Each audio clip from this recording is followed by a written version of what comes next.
So coming on here, it's kind of been exploring my tastes in comics, stuff I own, stuff I want to talk about and show off. And there's a certain theme you've kind of noticed: a lot of older stuff, but a lot of violence, more mature kind of comics. And once in a while, the same flavors get old. You need something new. You need a palate cleanser. So where do I go to when I need a palate cleanser? When the world's been a little too much, I go back to some old friends. Let's talk about the Smurfs. And if you know me, yeah, we're talking about the Smurfs. I've been pushing this book so much and no one's been biting. So let's start pushing.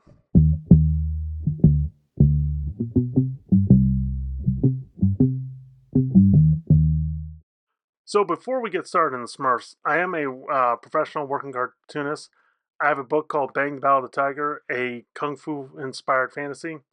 You can read the first 16 chapters up on my site for free, no strings attached. I'm actually working on chapter 23 as we speak. Let's get into The Smurfs. So this is put out by Paper Cuts, which is a small imprint of Mad Cave. And these editions aren't perfect, but they are lovely. And the thing I love about this, it's a little bit of history. It goes into like the history of this like publication of the Smurfs. So talking about the like real world, but then shows off like a bunch of things. Like this was a little collection. So the reason I went with this volume, a lot of people would go with volume one, which I think we'll look at one day, but this just has some stories I wanted to talk about. I'm not going to go through every page, but what's crazy is a lot of these stories were remakes of mini comics into full size bande dessinées, which this features the 100 Smurfs. And this literally has the 100 Smurfs. You got Brainy, you got some classic ones, Papa Smurf. You got like some silly ones like Running Smurf, Run of the Mill Smurf, Singing Smurf, Smurf who doesn't like singing. Now, you'll notice like they're all kind of blue except for this little guy. So one of the original stories was this fly bites a Smurf and it changes him black and makes him angry and upset. They claim it's like it was inspired by the Black Plague. Didn't really think about the whole racial connotation. What's cool is when it came over to the States, they decided to change it purple. And I kind of appreciate like this. What I appreciate about this collection, they talk about both. They don't like they give you the historical ones and they don't shy away because not everything's perfect.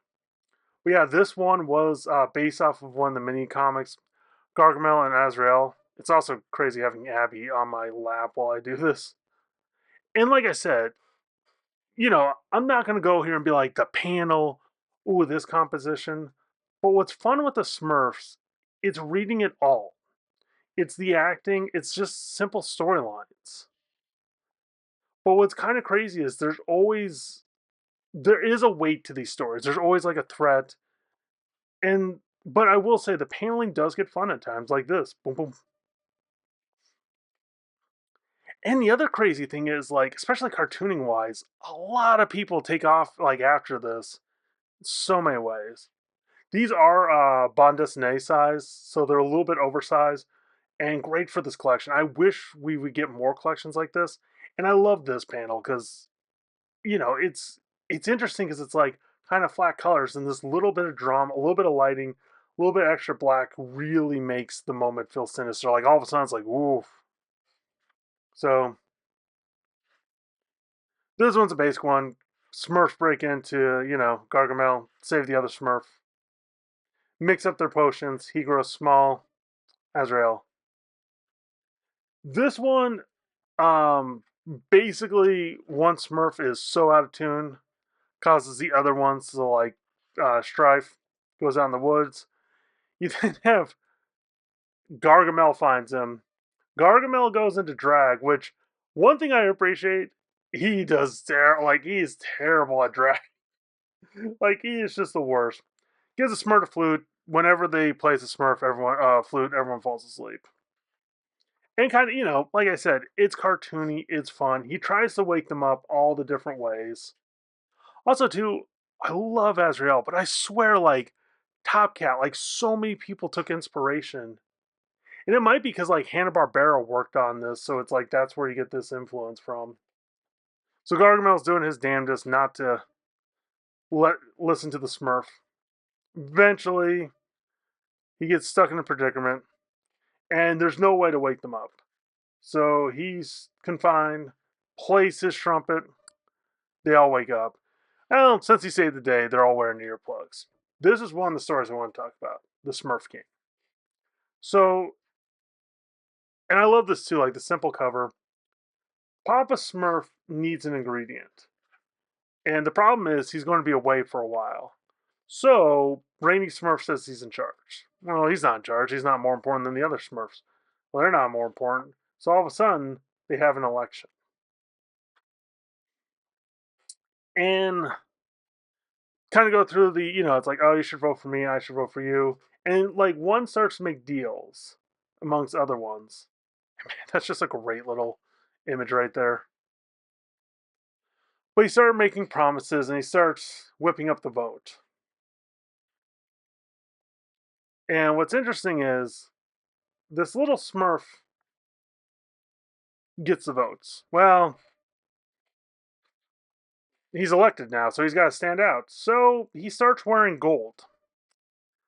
And he decrees that Article 1 the Smurfs will respect and obey the Smurf King. All offenders shall be severely smurfed. And, calling him out, it's like, hey, we're not going to put up with this. We have rights. Good. What are you going to do about this? Good. I hereby smurf you, the head chief captain of Smurfs legal enforcement. Go choose some Smurfs to help you with your task. All of a sudden, they're armed. New proclamation. Attention, Smurfs. By order of all, by Smurf King and all Smurfs together, the Smurf Square will be shoved in pickaxe in an hour. So, he's forcing them to work. On what, you ask? Something good for the better? No, for his home. For a grand building to show off his greatness. Place for him and his to enjoy parties. And all of a sudden, you got stuff like Jokey Smurf, who always has a joke. Well, he gets thrown in prison. Traitor Smurf, boo. So the Smurfs form a rebellion, and they meet at night. And they're determined they need to overthrow the Smurf King, but how to do it? So the plan is to knock them out and release the Smurfs from the prison. Well, they get caught. Jokey gets out. I don't believe Brainy. Like, no one saves Brainy. So all of a sudden, okay, what do you do? Well, they're forming their own Smurf colony out in the woods. Yeah, the problem is you now have discontents and no one's here to work. So they go after the Smurfs in the woods. And yeah, you got this King Smurf who's pushing his agenda on everyone who loves gold. This was made in the 60s, by the way. So the Smurfs kind of go through it. Eventually, they determine the best ways to wall off the other Smurfs. Well, they then go to war. So yeah, the Smurfs go to war. Didn't think that would be in here, did you? Eventually, Papa Smurfs comes. Smurf learns his lesson and realizes it's better to be a Smurf than the king. But yeah, this one was also a. I guess I'll be honest, I'm a small channel. I read that this year. Or I read this last year in 2025, and I'm like, holy. Especially, it's not yellow, it's gold. If you're a parent and you're like, man, how do I describe what's going on to my child in this moment? King Smurf's got your back. So, kind of going on. This one, the Smurf and the egg. This one's a weird one. Basically, this egg grants powers. I forget. It's like the chick of a seventh son, seventh thing.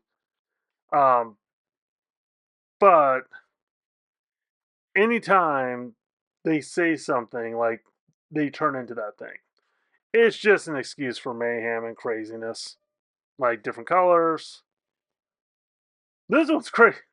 This one is hilarious. Oh, you don't know what you want. To the devil with you. Oh, sorry. Sends him to hell. Sends him to hell. Got big Smurfs, little Smurfs. So fun to fun little story.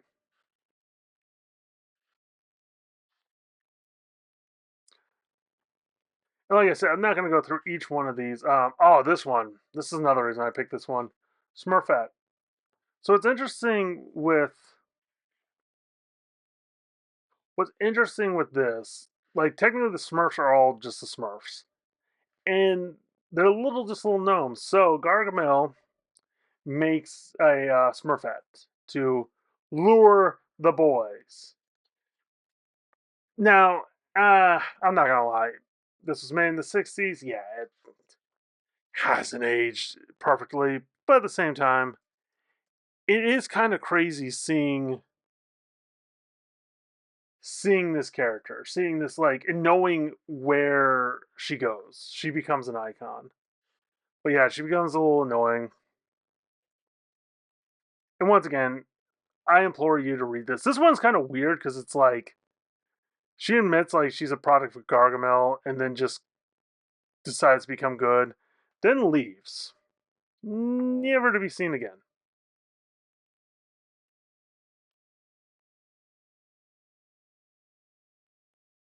But where was the other one I wanted to talk about? The Hungry Smurf. Was it the Hungry Smurf?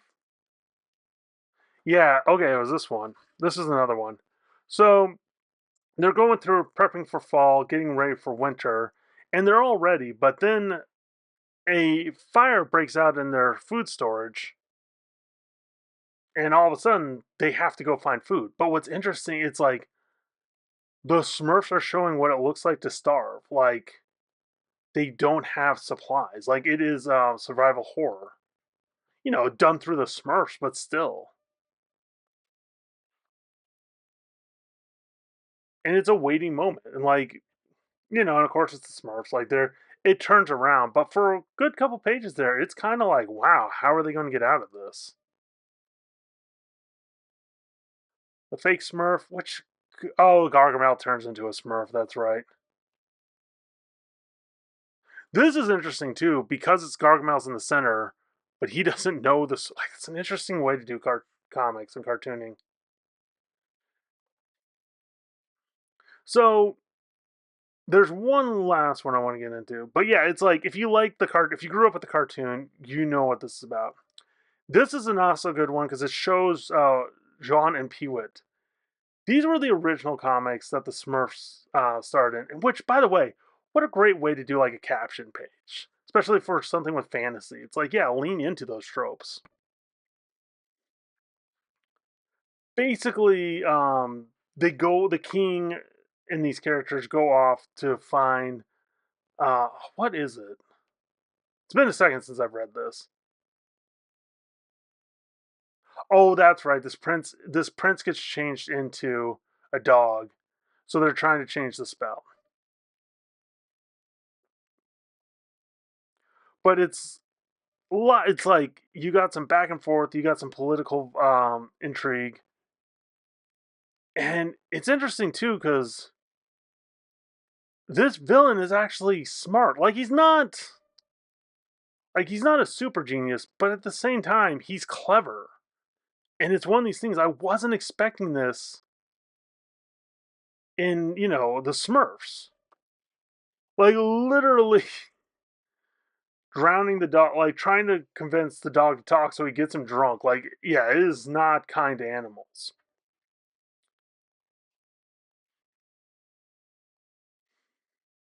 But yeah, he's a terrible character, but it's an interesting like premise because it's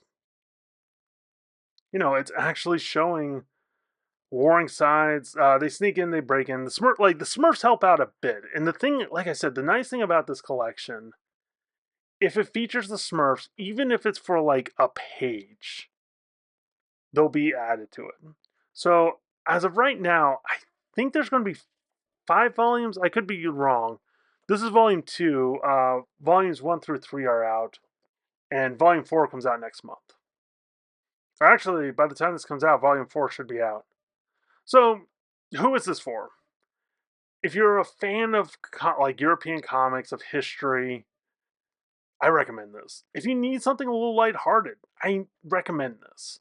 If you need to smile, because even when they do stuff like show tyranny, show war, starvation, it's through the eyes of the Smurfs, and it just, I don't know, it's an amazing palate cleanser. So, like I said, the joke has been like, oh my gosh, Josh loves Smurfs, which I do. But yeah, this is something I highly recommend to anyone. So, yeah.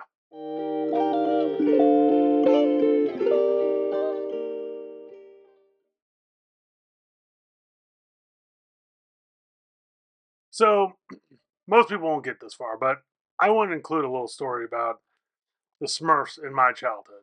Um, like fourth grade or so, my science class, I had a teacher, I forget his name, but we had a kid like wouldn't shut up, would not shut up, kept talking. Finally, the teacher's like, okay, stand up. Kid was like, no, I'm good. I'll be quiet now. He's like, no, that time has passed. The teacher looks at the class and goes, I have to apologize to all of you. You all will now be dumber because of him. Because I have to stop teaching you, and there will be something I won't be able to teach you. So you had a better future until this moment. And it's like, wow, a kid we didn't really get as an adult. It's like, wow, that's deep.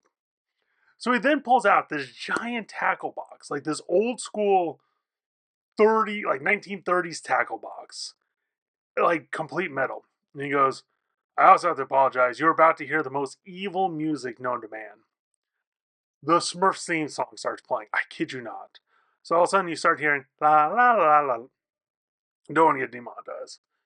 He then pulls out a 10-foot leather bullwhip. I'm talking completely like the biggest thing we've ever seen. Two things. The kid who wouldn't shut up, white kid, he was also white. But two, that kid went to like just sheet white. He was like all the blood drained out of him. He's like, oh, I'll be quiet now. He's like, no, come with me. Now, I had friends who were the youngest, so I knew what was going on. Like, I honestly was drawing, I was ignoring all this. What happened was he took him to the hallway and goes, when you hear the crack, just scream. He then went 20 feet down farther. So the kid, like, was right next to the door. He was 20 feet away.